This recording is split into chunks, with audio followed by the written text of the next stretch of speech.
नुकसान काय झालंय का? हो, काय काय नुकसान झालंय? 2 फ्रीज गेल्यात, भांडी वगैरे सगळं, परत लाकडी सामान सगळं तुटलेलं आहे. हां, परत खराब झाले सगळं. आता काय हे सगळं घरी? हा नाही, हे दुसऱ्या ठिकाणी इथं एक गोडाऊन मध्ये शिफ्ट करून मागच्या वर्षी पण झालेलं हां, थोडं, कारण त्याच्यात जास्त नुकसान झालं नाही. ते पाणी जास्त आलेलं नव्हतं त्यावेळी, ह्या वर्षी खूप आलं. अगोदरच मग काय स्थलांतर केलं? अगोदर मग एका रात्रीत पाणी वाढलंय. काल रात्रीपर्यंत पाणी नव्हतं इथं. हां, आज काल रात्रीत पाणी वाढलंय.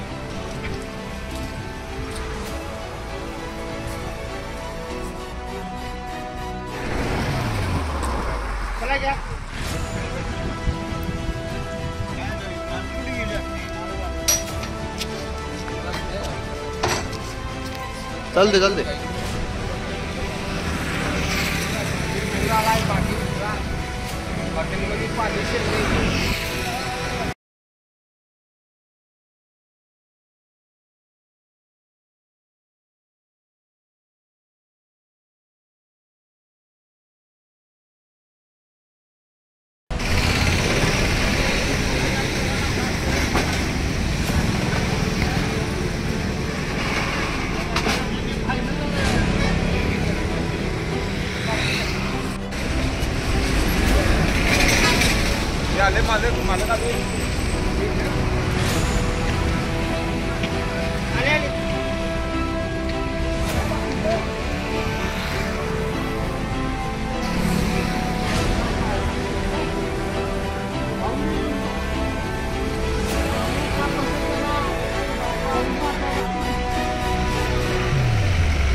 अशाच नवनवीन अपडेट पाहण्यासाठी आमच्या KK न्यूज चॅनेलला सबस्क्राईब करा.